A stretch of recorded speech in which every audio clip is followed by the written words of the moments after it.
System is pretty cool, and it's not outrageously difficult, but it's a bunch of little logical relationships, okay? And the only problem with cardiovascular system for you guys will be that it feels like it's coming very quickly.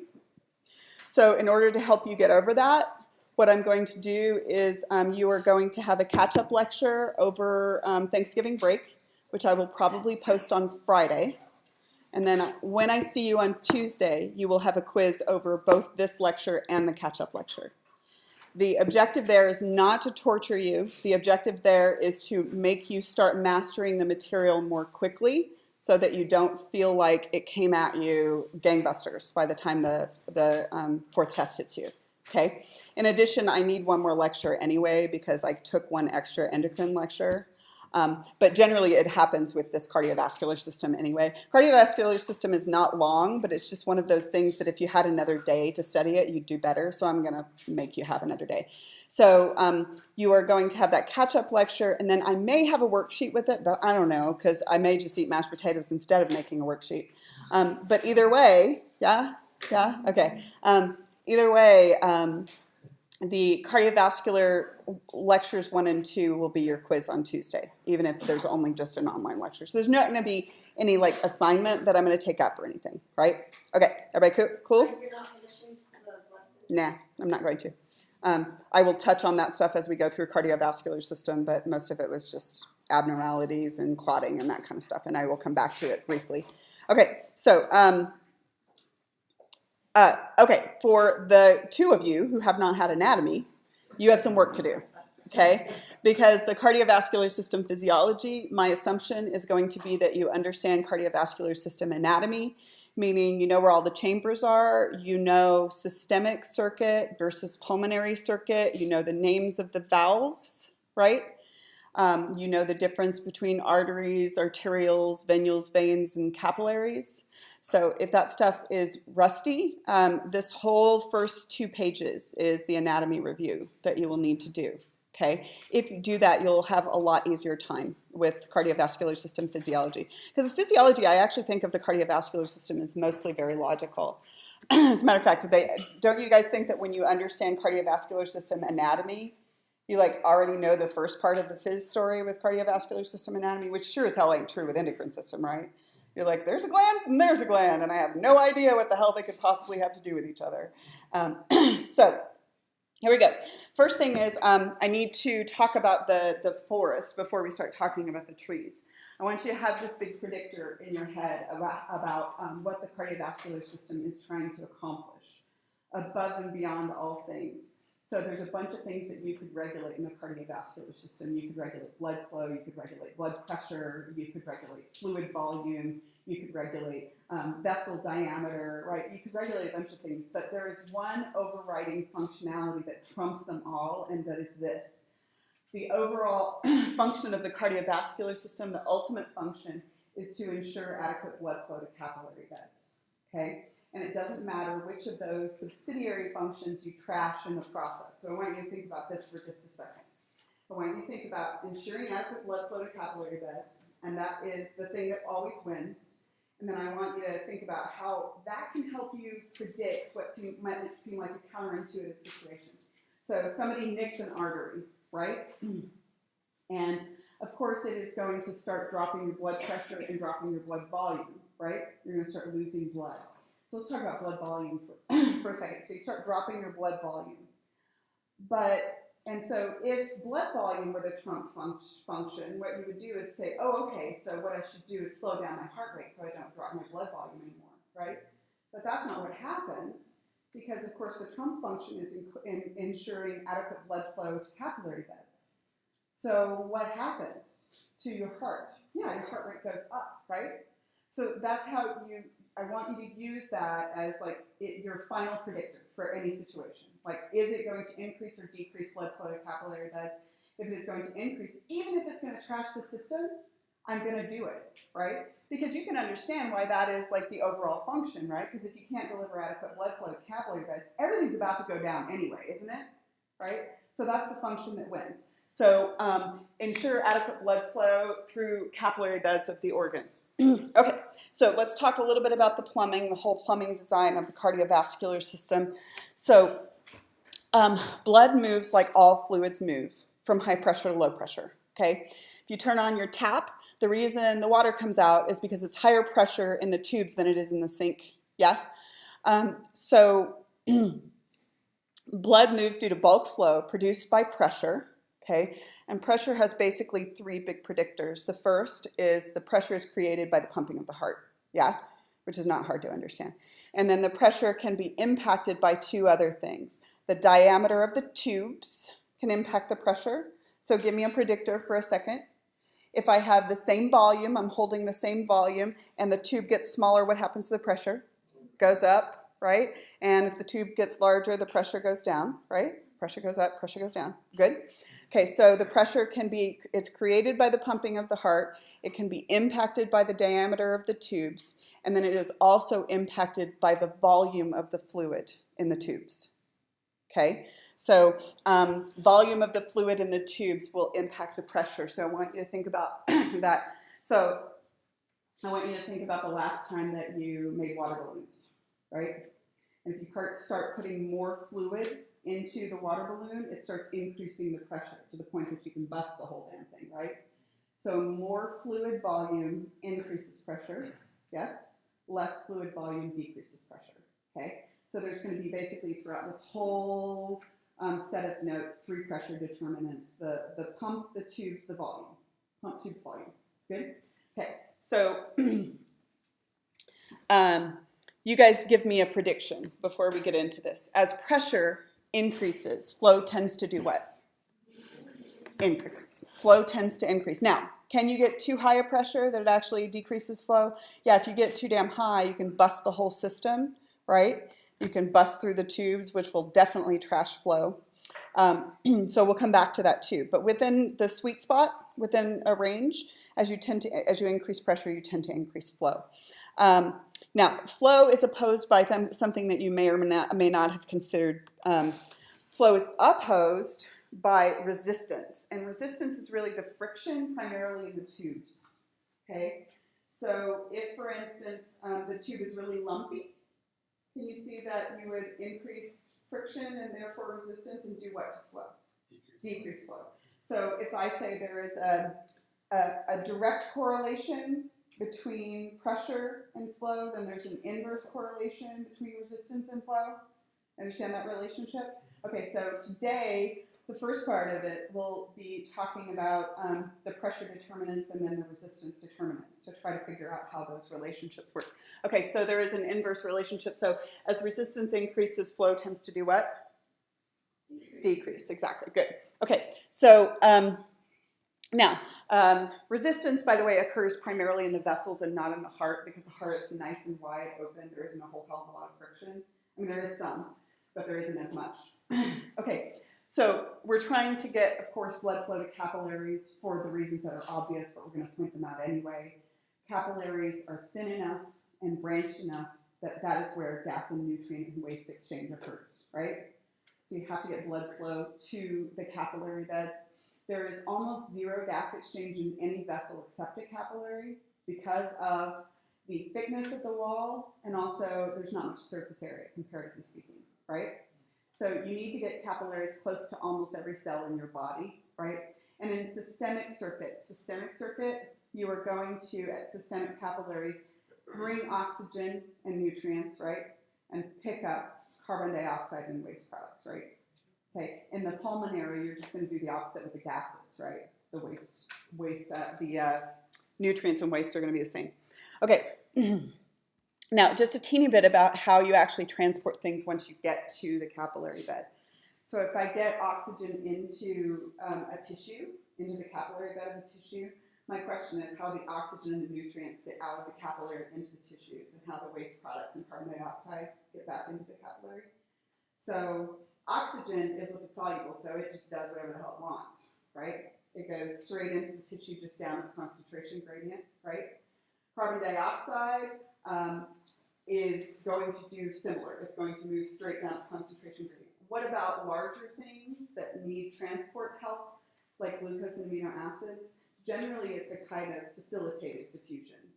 You don't usually have to do active transport. And with the waste products, if you can diffuse it, you will. If you need a channel, you'll have one. If you need a carrier, you'll have one. So basically, you don't have to worry a whole hell of a lot about transport. Okay, and then the last thing is that, let's look at a capillary bed real quick. Okay, so just conceptually a capillary bed, and this is supposed to be a systemic capillary bed. Does it make conceptual sense to you that a capillary bed is going to be higher pressure at the arterial end than at the venous end? Yes? Okay, so with that in mind, of course it's closer to the pump, right? Higher pressure because it's closer to the pump. There's other reasons too, but. So with that in mind, I want to tell you that in addition to moving stuff into the tissue via diffusion and other transport mechanisms, you're also going to move stuff in via filtration, because filtration goes from high pressure to low pressure. So you're going to move fluid across these porous capillaries into the tissue around it, right? And so as you go through a systemic capillary bed, you tend to lose about 10% of the fluid every time you go through. Now, that's a hell of a lot, because if you lost 10% of the fluid every time you went through and didn't do something about it, you would immediately look like the Michelin Man and also lose your damn blood volume, right? So there must be a mechanism of bringing most of the fluid back in, and that is this. If you push fluid out at the arterial end, then can you see that the blood plasma actually becomes more concentrated because you lost water? Do you see? So then what happens is, as you get to the venous end, you pull most of it back in via osmosis. And so what happens is you get turnover of interstitial fluid, because you're pushing it out and pulling it back in, and pushing it out and pulling it back in. So you pull about 90% of it back in at the venous end, 90% of the stuff that you lost. You still got a small percentage. How do you ever get that back in? Lymphatic system? Lymphatic system sucks it back out of the tissues and ultimately dumps it into your subclavian veins. So there's a big turnover of blood plasma, interstitial fluid, and lymph that's happening because of all that exchange. Does that make sense? Okay, so so now we are ready to move on to the big picture about circulation. Okay, so I want to look at the logic relationship for blood flow, and it's really not very hard at all. So this is just a little mathematical or logical relationship between flow, pressure, and resistance. So what we want to accomplish is flow, which is F, right? F equals flow. And there is this relationship between pressure and resistance that will help you predict flow, okay? And it is F equals delta P, I'll talk about the delta in just a minute, over R, where P is pressure, and R is resistance. Did that last one too? Resistance. Okay. So, as we mentioned, things flow from high pressure to low pressure, yes? So really, I kind of implied or let you guys conclude that it was pressure that determined flow, but there's a better way of saying it. It's really the difference in pressure between 2 points that will determine flow. So let's look at a tube, okay? And I've got a tube with 2 places that I'm going to measure pressure, okay?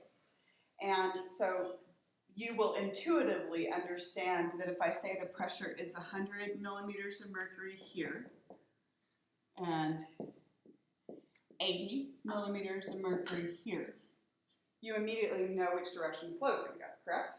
Okay.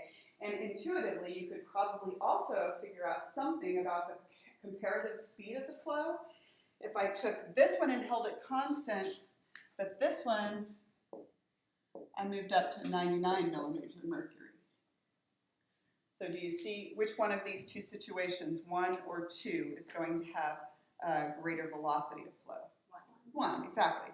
So you already know, of course, that it is the difference in pressure between 2 points. That's delta P that is actually directly correlated with flow, right? Because look at this. What if I took it and made one more situation and said that it's 100 millimeters of mercury? then even if I increase the pressure, do you see you get zero flow? Yeah? So it's the delta P that's important. So let's look at this other situation.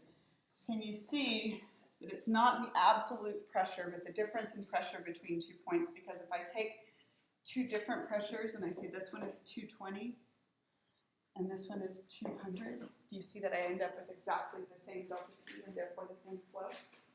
Yeah? Okay, so delta P is the difference in pressure between 2 points. So it's really a difference in pressure between 2 points that determines both the direction and the velocity of flow. Okay, flow will be measured in a unit of volume per a measurement of time. So liters per minute, for instance. And I want to talk about how much blood flow you generally have. At rest, most of us will have blood flow all the way back through circulation of about 5 liters per minute, which is pretty damn impressive because how much blood do you have? 5 liters-ish. Yes, that's at rest. If you get active, it actually goes more quickly than that. So this is a pretty appreciable amount of blood flow. Okay, so it's the difference in pressure between 2 points that determines both the direction and the speed of blood flow. So now let's make that statement more true. We originally said that flow is directly proportional to pressure, but now we know that what's true is flow is directly proportional to the difference in pressure between 2 points, or as pressure difference increases, flow does what? What does flow do as pressure difference increases? Increases. Okay, so I want to look at a couple of different situations to make sure that this sticks with you, and then I want to talk about hypertension for a second. Okay. So in this particular situation, they set resistance at 2. You don't have to worry about how they measure resistance for right now, but they set a constant resistance, they set a constant size of the tube, and they just manipulated the delta P. Do you see? So this one has a higher pressure and this one has lower pressure. The delta P is 40, which gives you a flow of 20 mils per minute at a resistance of 2. Okay, notice that here the delta P was 0, so it doesn't even matter what your resistance is, right? Okay, and then here, please notice that at much higher pressures, I get the same delta P and therefore the same flow. Okay, so if you're trying to ensure adequate blood flow to capillary beds, I want to talk about what would happen with hypertension. Okay, so I've got a person, maybe they're super stressed out and they get atherosclerosis in their vessels, okay, in combination with vasoconstriction, okay, and that is going to end up messing with P2, which is the lowest pressure, the pressure that you have to get over.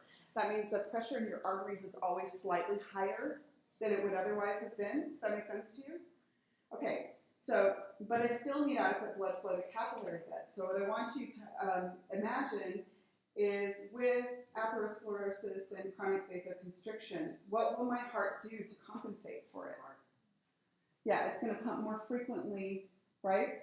So your heart rate is going to go up because regardless of the fact that your pressure is higher, you're not trying to regulate pressure, you're trying to regulate adequate blood flow to capillary beds, right? Okay, now you do try to regulate pressure, it's just that it will always lose, right? If you can't, or you're not getting adequate blood flow to capillary beds. So what starts happening with hypertension situations is that the P2 creeps up, right? So the P1 has to creep up for compensation, right? And the P2 goes up and the P1 goes up. So you get blood pressure that are like, okay, I've got a blood pressure of 200 over 140, right? And the 200 sounds really impressive, but it's actually not the driver. What's in the driver's seat? It's the 140 that's in the driver's seat, right? It's actually the diastolic pressure that drives the whole thing. And the systolic pressure is trying to compensate because it's trying to ensure adequate blood flow to capillary beds. Does that make sense to you guys? Okay, so, all right, so,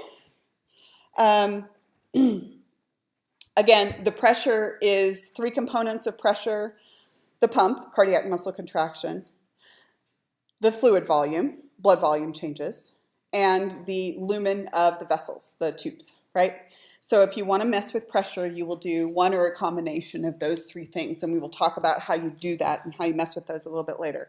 So the pressure, of course, is measured in millimeters of mercury, whether it's barometric pressure or blood pressure. And the magnitude of the pressure is going to vary throughout circulation. So I want to look at average pressure, and then we'll take some more data points and look at what's going to happen with pressure overall. Okay, so can you guys agree that what we want for efficient blood flow is unidirectional flow of blood through a circuit? Whether it's systemic or pulmonary, it doesn't really make any difference.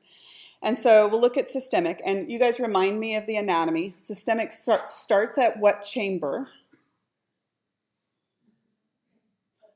Left ventricle, and ends up in what chamber?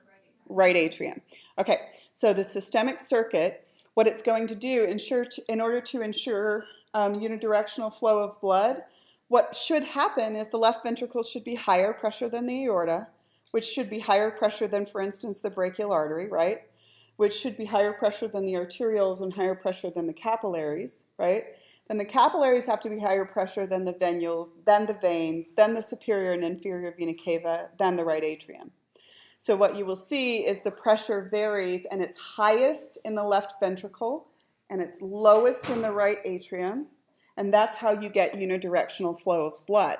So if you look at the pressure throughout the system, what you will see is, of course, it's highest in the arteries. It drops really dramatically from arteries to arterioles. And part of that is this. I don't know how many arteries you have. I'm going to make up a number. You got 500 systemic arteries. No idea. But I know that you have more arterioles. Let's say 500 to 10,000. Can you see how dividing the same fluid from one aorta to 500 muscular arteries, right, to 10,000 arterioles is going to drop the pressure as you do that? And then going from 10,000 arterioles to millions of capillaries is going to drop the pressure again. Okay, so you've got that pressure drop as you go through, right? Now, the interesting thing is, why does it drop still as you go into venules? Well, remember that you lose fluid as you go through capillaries, and that will help to drop the pressure. Do you also remember that there are more veins than there are arteries? Yes? And that they have a wider lumen than do arteries. Okay, those things help keep the pressure low, right? And so the pressure is going to go all the way back down to about 0 millimeters of mercury in the right atrium. Okay, so here's the pulmonary circuit. Same pattern at way lower pressure. Yeah? Okay, so here's a question for you. Listen to the question, because I'm not asking what you think I'm asking most of the time. I want to know what anatomical difference is responsible for the difference in pressure between the systemic and the pulmonary circuits. Go ahead. The distance. No, that's why it's okay. I want to know why it exists. No, anatomical difference that is responsible for the difference between the two. The muscles of the heart. Yes, exactly. So the left ventricle has much, much thicker myocardium than the right ventricle, and so it generates more pressure. And then the other part of the question is what he answered, which is, why is that okay? Well, of course, you know, you're going heart to lungs, which is very close, and it's also only like a small amount of vessels. And here you're going heart to brain and heart to little toe and heart to everywhere. Okay, so that's the average pressure, but what I want to also show you is this. If instead of looking at average pressure, you looked at how the pressure actually fell just through the systemic circuit for a second, and this is just taking more data points, you would see that not only is arterial pressure higher, it's also more variable, right? By the time you get into venous pressure, there's really no pulse pressure to speak of in veins. So what you're going to see here, and I want you to think about this. You guys did this in lab last week? Did you cardiovascular system in lab last week where you're running up and down the stairs and all that stuff? Okay, so what's going to happen here is in your arteries, let's say you're measuring your brachial artery, this is the lowest pressure that the brachial artery is going to get to. That would correspond to your diastolic pressure, yes? And this is the highest pressure that it's going to get at that same activity level, right? So I want you to think about this. Which one of these, diastolic or systolic, corresponds to P2? P2, which is the low pressure of the system. Yeah, it's diastolic that corresponds to P2, and you have to get systolic up over it every single time, right? So you've got this variable pressure. Does that make sense? Okay, so you've got this variable pressure and it goes up and down, of course. And then once you get into the arterioles, they're further away from the pump, right? And the pressure is not going to be as dramatic. Notice that you lose your pulse pressure completely as you go through the capillaries, right? And then by the time you're in the veins, you have pretty much no pulse pressure to speak of. Good? Okay, so the magnitude of the pressure and also the variability of the pressure will fall throughout the system. And now I want to talk about resistance. We're going to go back and do a whole section on blood pressure regulation in the next lecture.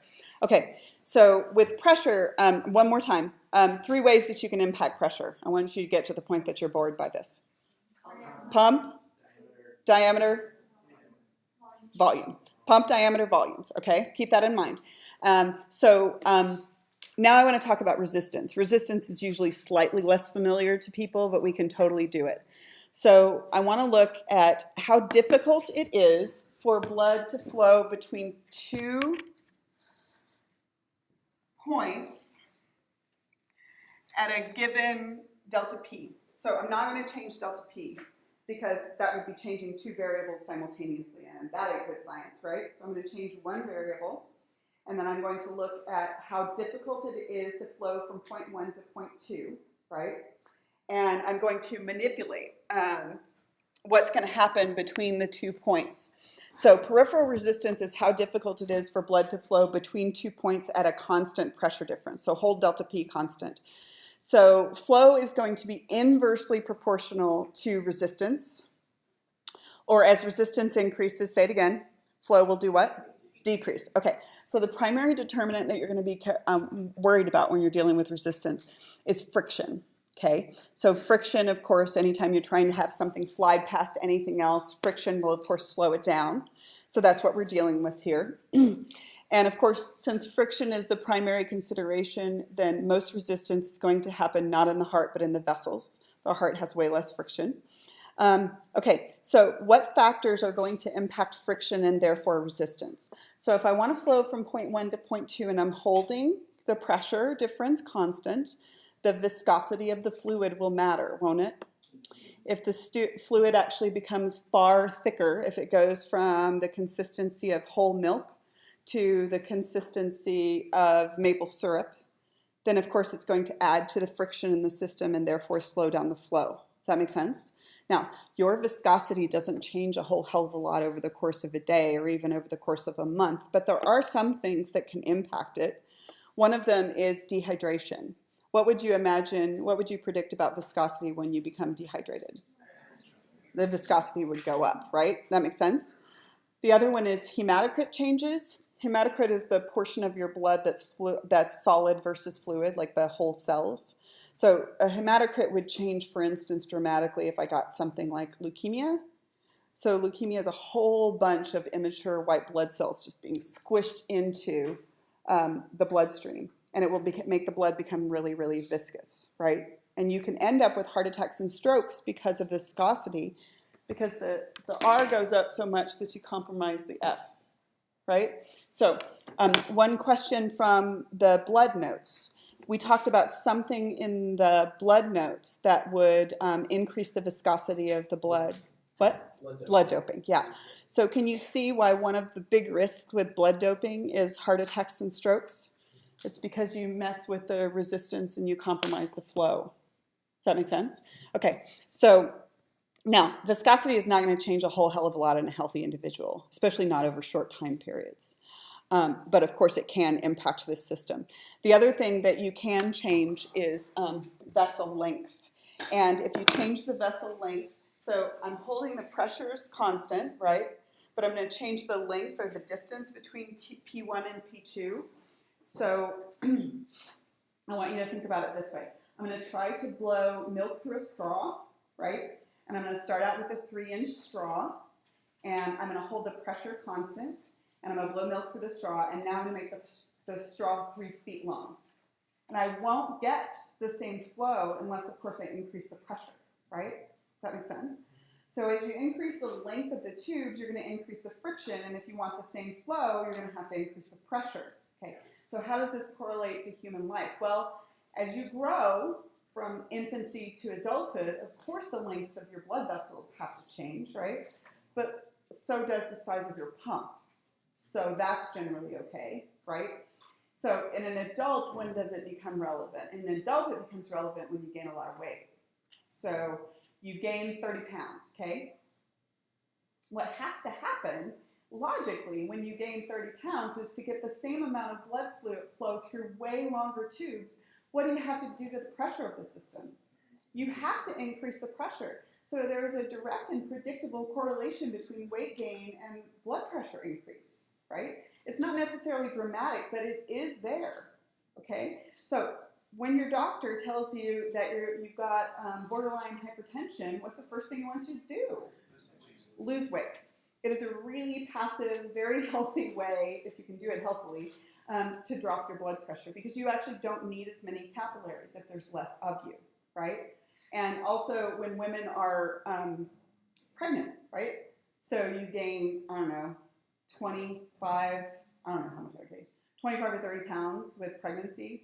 I have a friend who's 5'1" and she gains 100 pounds every time she gets pregnant. Her nose gets fat. I'm like, everything is fat. I just keep telling her, you know what causes that, don't you? Like, sex. So that's what causes that. But yeah, so your blood pressure goes up when you're pregnant, and it kind of has to. You have to like serve more capillary beds, not just your own. Go ahead. Well, you are bizarre. Is it because the blood volume increases? But blood volume increase wouldn't drop your pressure either. Oh, I don't know. It So went like really low. maybe you were really, really relaxed, and you just vasodilated because you're so happy to be pregnant. First person in the history of ever being delighted with pregnancy. Oh my God, this is so pleasant. My arms are fat. Great. I kept asking my doctor, I was like, okay, I get like this, but like what?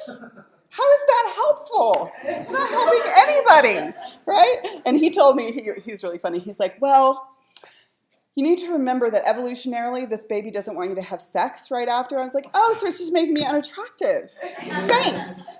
They don't want to compete with the next baby. I'm like, screw you, baby. Okay. So vessel length. So generally constant in an adult, except for instances of weight gain, weight loss. Now, I want to talk about people who are well outside of human height range. So, and why hypertension is easier to get when you're a big, big person. So I'm not even talking about a fat person. Okay, I'm talking about somebody who's 7.5 feet tall. Can you see that hypertension would be the predisposition in someone like that? Because your pressure might actually need to be a little higher to get the blood all the way down there and back up.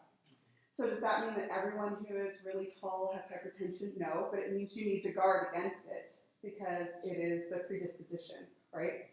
So my husband is, what, 6'5", 6'6", and his dad is 6'8", and hypertension runs in their family like as soon as they get into their 30s.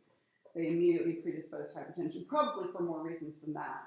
But it's just a little harder to get your blood around when you're his size versus my size. Okay, so vessel diameter. Okay, so the general trend is this. I want you to think about streams for a second. Okay, I'm going to hold everything else constant, right? I'm going to hold the pressure constant. I'm going to hold the volume constant. And then what I'm going to do is just change the diameter of the stream for a second. Okay, so the general trend is going to be that if I have a larger tube, larger diameter, you get more or less flow. More flow, yes? Holding the pressure constant, right, and holding the volume constant. Make it a little wider, you get more flow. Make it a little narrower, you get less flow. Does that make sense? Okay, now, go ahead. Would that change pressure though? Yeah, but we're looking at resistance without, that's a good question. So resistance is, and diameter of the vessels is one of those things that hits you both places, right? Diameter of the vessels, but we're not ready to put them back together yet. So hold on to that question and we'll put them back together at the, like later in this set of notes. Okay, so if you look at these three vessels, just compare them to each other and hold the pressure constant and the fluid volume constant, then which of these three would have the most flow? Yeah, the bottom one would have the most flow. Now, but we do need to go back to our stream metaphor for a second and say that, okay, if you've got a stream and you make it bigger and hold the volume constant, you're going to get more flow. But if you make it too big, you get a lake and then you get zero flow, right? Like an aneurysm, right? You just blow it out.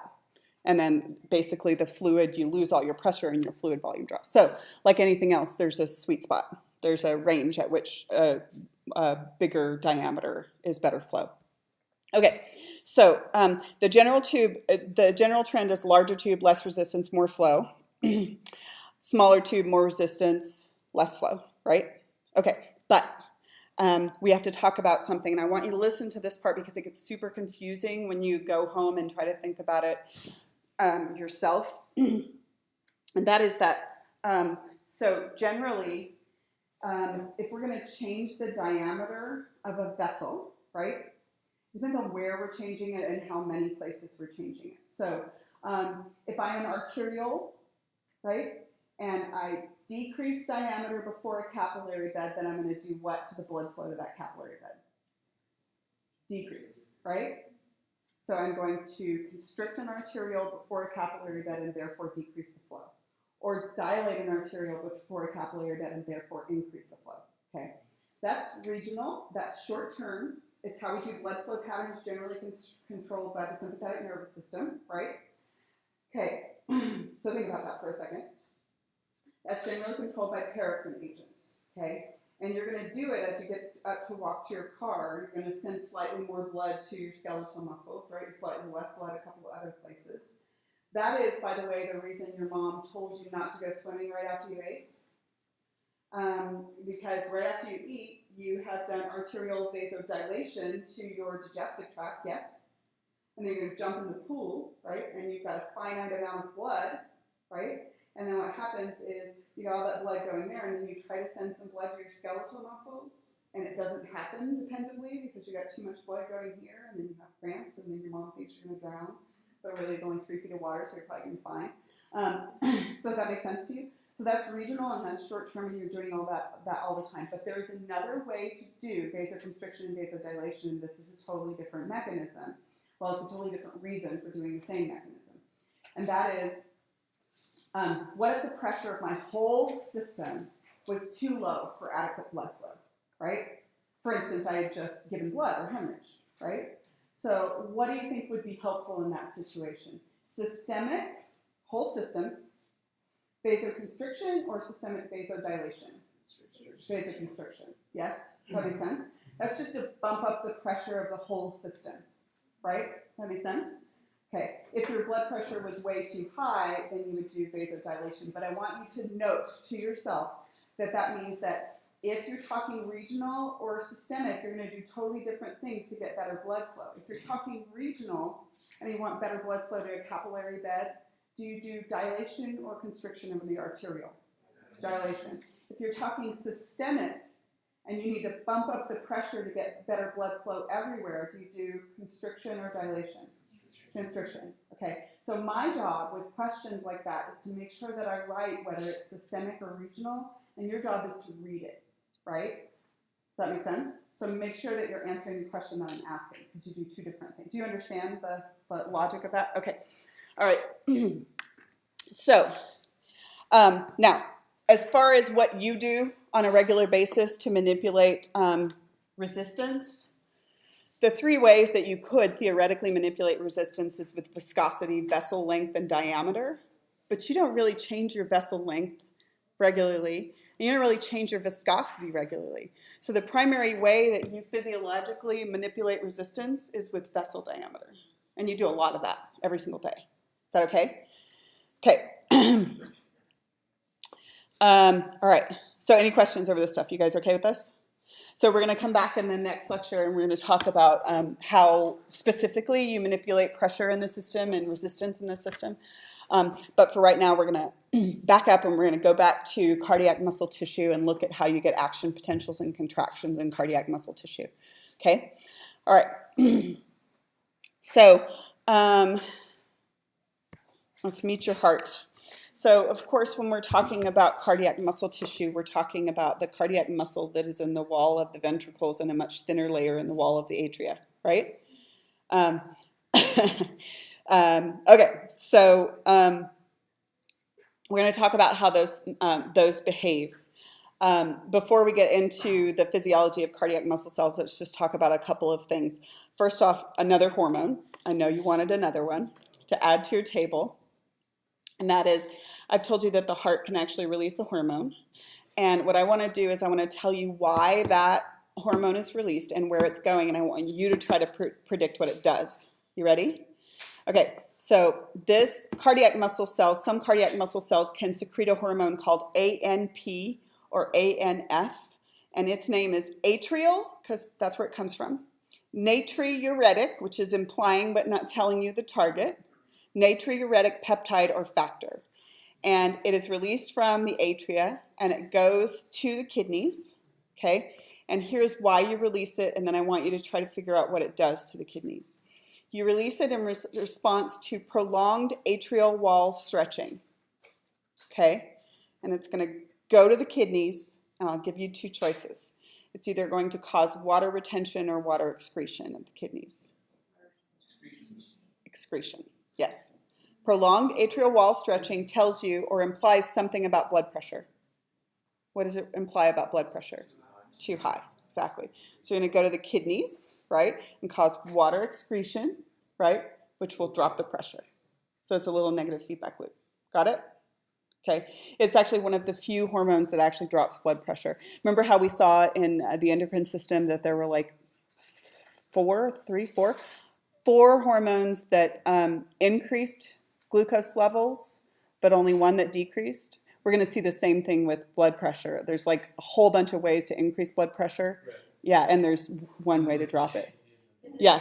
Related to diabetes again, or No, it's just related to, like, if you think about just body wide, there's probably more drives to increase nutrients levels than there are to decrease nutrient levels. Yes.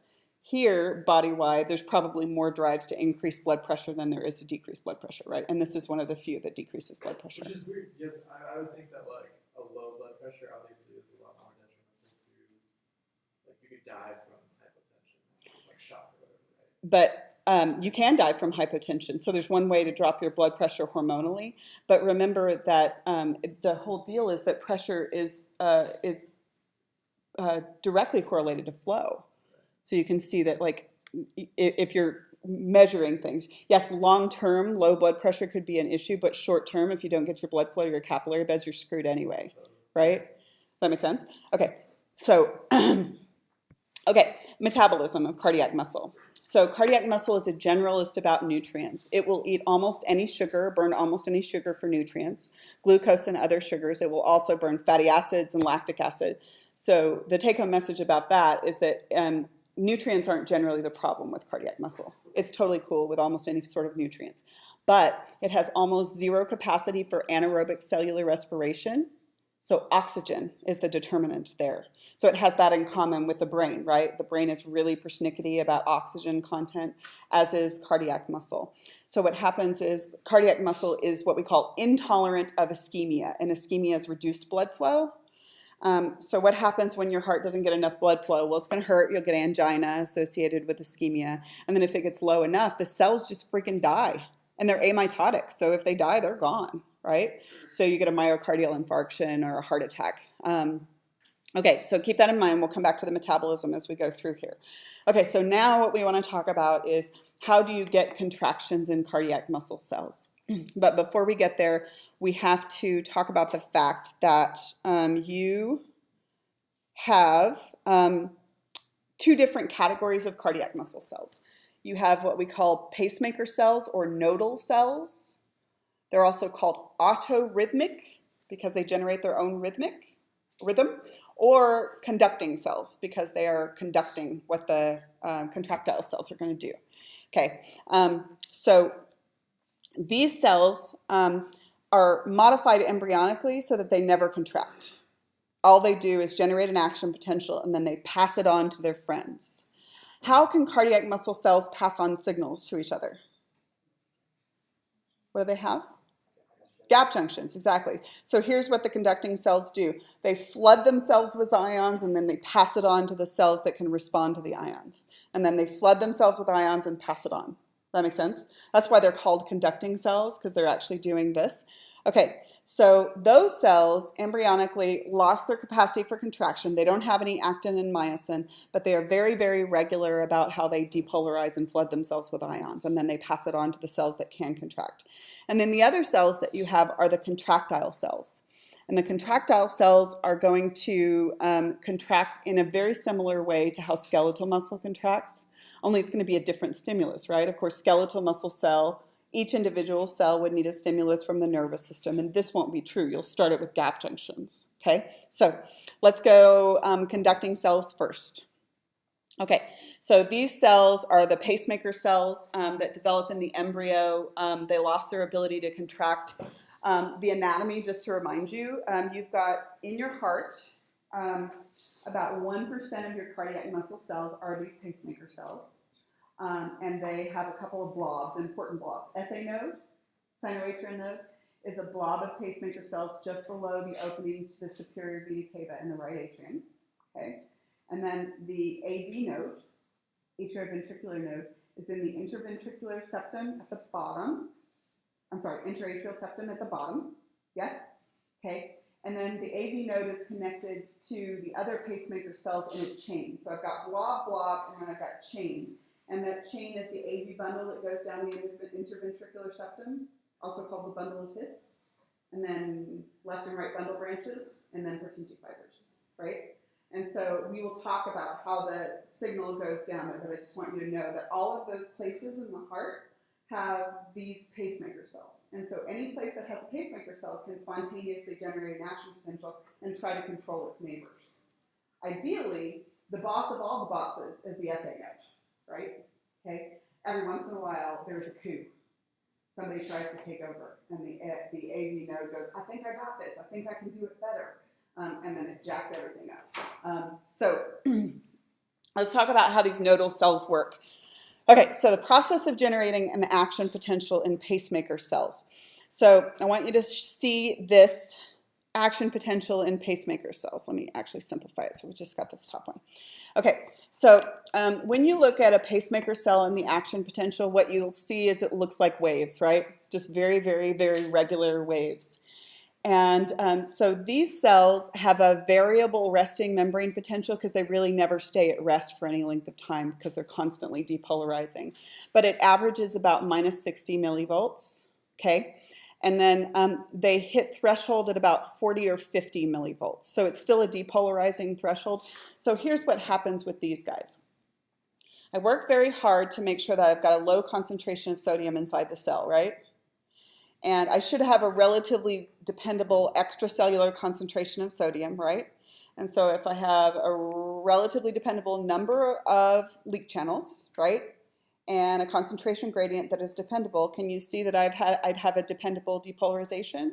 Okay, so these are a special kind of leak channel. They are sodium leak channels, but not your typical ones. They're called funny channels because they're leak channels with an asterisk because they're open most of the time. So they call them funny channels. They are in addition to your regular sodium leak channels, and here's what happens.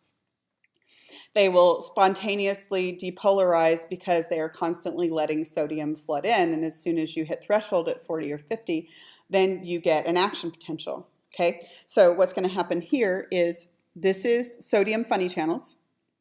This is threshold. When I hit threshold, I open a new kind of channel, and this is a fast voltage-gated calcium channel. And it's going to let calcium into the cell. But calcium is depolarizing too, right? It's a positive ion moving in, so it will be depolarizing. You guys with me? So calcium is going to move in. I get a big flood of calcium from the extracellular fluid into this pacemaker cell, okay? Now I have to repolarize because I need to do that again. So you guys help me figure out how to repolarize. What's going to happen here to get back down? Close the calcium. Potassium. This is a voltage-gated potassium channel that gets me back to resting membrane potential. Then I have to put everything back where I got it, okay? So I'm going to get repolarized. But just so you know, I don't have that much work to put everything back where I got it because half of those ions, maybe more, ascend through the gap junctions, right? So I just flooded myself with sodium and with calcium, right? But then a lot of that sodium and calcium I'm going to pass on to my neighbors to depolarize them. Whatever I didn't pass on, I have to put back where I got it. So now how do I get the sodium and the potassium back where I got it? Pump. And what about the other ion? Calcium pump on the pump back into the extracellular fluid. Does that make sense? Okay, So it's going to depolarize, repolarize. But in the middle, when it's repolarizing right there, it's also talking to its neighbors, right? So I depolarize, I flood myself with positive ions, I send the vast majority of them on to my neighbors, I make sure I repolarize so I'm ready to do it again. Does that make sense? Okay, so this is, one more time, what kind of channel? Funny sodium, or bleak sodium if you want to call it. And then this, fast voltage gated calcium. And the fast will be important because we're going to run into slow ones in a little bit, okay? And then this, voltage gated potassium, yes. And although it doesn't change the number, you need two different kinds of pumps here. You need a sodium potassium pump and a calcium pump. Good? Okay, so here's what your SA node gets to do. Your SA node is in charge under most circumstances of the contraction of the entire heart. And the way that the SA node runs is that it depolarizes and sends action potentials to its neighbors, sends ions to its neighbors about 100 times per minute. So that is the inherent depolarization rate of the SA node when you are at rest. But of course, most of us don't have a resting heart rate of 100 beats per minute, right? So what I want you to understand about these guys is that the autonomic nervous system can, of course, impact this rate. But the metaphor that I want to use is this. The gas pedal doesn't do you any good if you haven't turned on the ignition, right? So the SA node is the ignition of the heart. And then after it's started, you can turn it up or down with the sympathetic or the parasympathetic nervous system. Does that make sense? So the sympathetic or the parasympathetic nervous system cannot start your heart and it cannot stop your heart. Under normal circumstances, the only thing that can do that is the SA node. The SA node is this pile of cells that we're talking about. So what does the sympathetic or the parasympathetic nervous system actually do? How can it change this rate? So look at this figure for just a second, and then let me show you what the sympathetic and the parasympathetic nervous system can do to that. And it looks super messy, but it's easy to understand.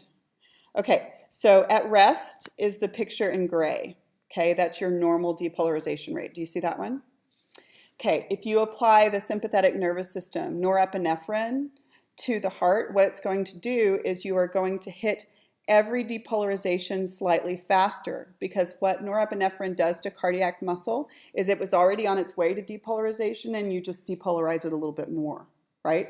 So it will open ion channels that cause further depolarization, which means just that you're going to get there faster, right? So the green is sympathetic stimulation.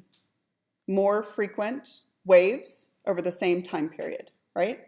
But then if I apply parasympathetic acetylcholine to the cardiac muscle cell, what it's going to do is you are already on your way to depolarization, it will slightly hyperpolarize it, right? It'll slow down the depolarization by, for instance, opening potassium channels. Does that make sense? And so what you're going to do here is you're going to get the dark blue, in which over the same time period I have less frequent depolarization, less frequent action potentials. Does that make sense to you? So right now, what is happening is this part of the story for you guys, right? Because I'm fairly certain that your heart rate is not 100 beats per minute right now, right? Is that good? Okay, so I found out this cool thing that sort of made this even more interesting to me. Last year, I was really confused. I was really curious. One of my students asked me and didn't know the answer. They were like, okay, they're like trying to put together this whole heart thing. And so you've got the SA node that's hooked up to your sympathetic and your parasympathetic nervous system. So somebody was like, well, what about heart transplants? So if they do a heart transplant, right? You get a heart transplant, you get a new heart and you stick it in there. I don't know if you guys know anything about healing of the nervous system, but the nervous system heals very irregularly, and sometimes it takes 2 years or so for you to figure out whether you're going to get any reinnervation at all. So his question was, do they like hook it up? Like, do they just stick the heart in there? And obviously they hook up the tubes, but do they hook up the nerves?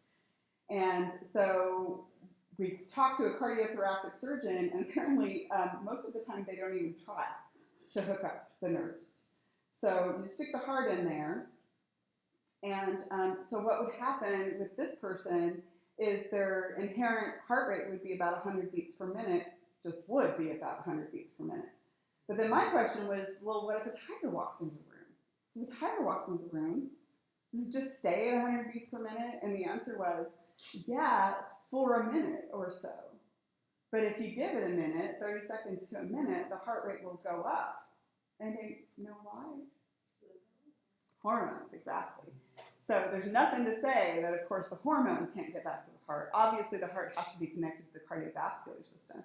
So as soon as you dump epi into the bloodstream, then it'll get back to the heart, which can take 30 seconds, a minute or so. So after a minute or so, your heart rate will go up because it's still hormonally influenced. It's just not directly nervous system influenced. Isn't that kind of interesting? Yeah, so is everyone with a heart transplant with a pacemaker? No, your SA node is your pacemaker. It's going faster than you expect it to go, is what's going to happen. Yeah, because it doesn't have the direct nervous system hookup. He said that they didn't always do it that way, but I get the feeling that what happened was that the reinnervation was just so undependable that it was almost as if you didn't do it anyway. You hardly ever got correct reinnervation, and you didn't want to disturb the normal sinus rhythm of the SA node anyway. So apparently at some point somebody decided maybe we just won't do it all the time. I don't know if some people still do. But anyway, I thought it was really interesting that you still get hormonal influence. Go ahead. So if you have like a patient and their SA node like kicks on or is malfunctioning, giving them an arrhythmia, technically you could cut that or the AV node? No, if the SA node is malfunctioning and it's inherently SA node, it doesn't matter what the nervous system does to it. So it basically means that your starter, your ignition is problematic. So the gas pedal just reacts to whether the ignition is going regularly or not. So if, for instance, your SA node, its inherent depolarization rate wasn't regular, right? It was irregular. All the sympathetic and parasympathetic nervous system can do to it is increase or decrease the irregular rate. It can't make it be regular, which is in that situation where they would do a pacemaker, or if you've got a lot of times that happens because there's a coup, right? Something else is trying to take over. They do an ablation in which they just go and burn off the misbehaving cells. But it doesn't usually help to take the nervous system off because it's usually the SA node that's causing the problem. Okay, so now, are we okay with that? Okay, so now what we need to do is we haven't still gotten any contraction. All we got is a big flood of depolarization, right? So now what we need to talk about is the contractile cells. Well, the contractile cells are going to be controlled from the nodal cells, right, or the pacemaker cells, right? And so what's going to happen with these contractile cells is instead of like in skeletal muscle, them getting a stimulus from neurotransmitter release, instead of doing that, they're actually going to get flooded from gap junctions via their neighbors. But it doesn't really matter where you got the ions, it's still going to be depolarizing, right? Whether it's from extracellular to intracellular or from your neighbor to you, it's still going to be depolarizing. So what's going to happen is the ions are going to move through. And so let's look at the Phys before we go back to the graph. So I want to talk about getting a contraction in cardiac muscle. So if I get a contraction in cardiac muscle, let's make this a pacemaker cell, okay? It could be another neighbor. They actually talk to each other as well. Let's make this a pacemaker cell, and this is a contractile cell. So what will happen is you're going to get an enormous, very quick flood of sodium and calcium from the pacemaker cell, right? And that's going to depolarize. If and when you hit threshold, then you'll get an action potential, and I'll show you the graph of that in just a second. But when you get an action potential, it's going to go, of course, along the cell membrane and then down the T-tubules, right? And then it's going to do what you expect it to do, plus one more thing. When it goes down the T-tubules, then I'm going to release calcium from the SR, right? And calcium is going to bind to troponin, move tropomyosin, and as long as I have ATP, then I get the cross-bridge cycling. Yes? Okay, so that's all the same story, but there's just one extra little part of the story that cardiac muscle has that skeletal muscle doesn't, and that's this guy right here. That is an extra calcium channel that is called the slow voltage-gated calcium channel. And what happens is as the action potential moves along the cell membrane, it will also open this slow voltage-gated calcium channel, and it will let more calcium in from the extracellular fluid. Why do you want more calcium? Well, doesn't more calcium get you a longer or stronger cross-bridge cycling, right? More calcium, as long as you've got ATP, more calcium will get you more cross bridges forming, right? And so this is going to be good because this means that every time cardiac muscle cells have an action potential and a contraction, we don't do wimpy contractions. We're not like, right? Cardiac muscle is going to go contract, right? It is not going to fart around when it comes to contraction. We want cardiac muscle contractions to be either strong or stronger when you're exercising. We don't want them to be half-assed, right? We want them to be good, okay? So this extra calcium coming in from the extracellular fluid will give a longer, stronger contraction. Why longer? Because you actually prolong the action potential because this lags behind the actual action potential. So let's look at that for a second. Okay, so this is the figure for the action potential in a contractile cell. In a contractile cell, they have a resting membrane potential of about minus 90, and it almost immediately goes from minus 90 to the action potential when you flood through the gap junctions. Okay, so let's look at this. So what we have here is I get my action potential when I open the first voltage-gated channels. Here, the voltage-gated channels are voltage-gated sodium channels. So this is fast voltage-gated sodium channels, okay? Those opened, I got my action potential, it's moving along. It starts to slightly repolarize, but then, I open my voltage-gated, my slow voltage-gated calcium channels. And I keep the action potential long, right? And simultaneously, I'm also bringing in extracellular calcium.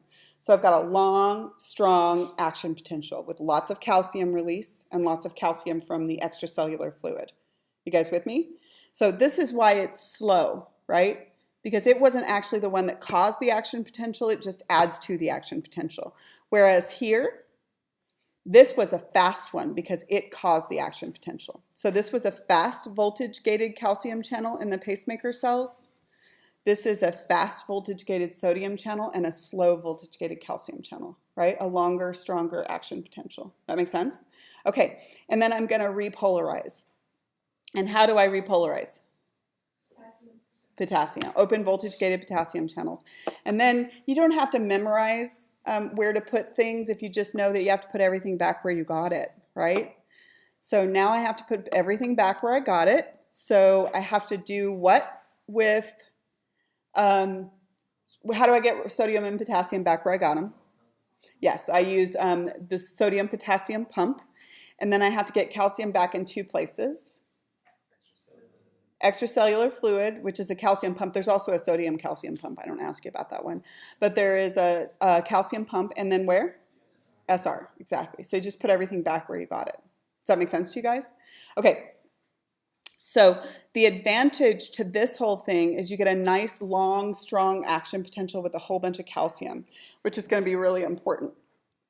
So you should be able to label on that one all of the processes that we just talked about. Okay, last thing is I want to talk about what you don't ever want to happen in cardiac muscle cells, which is, you know, with skeletal muscle, if you depolarize and release calcium and then depolarize and release some more calcium and depolarize and release more calcium, you can get summation, right? And then you can get tetanic contraction potentially.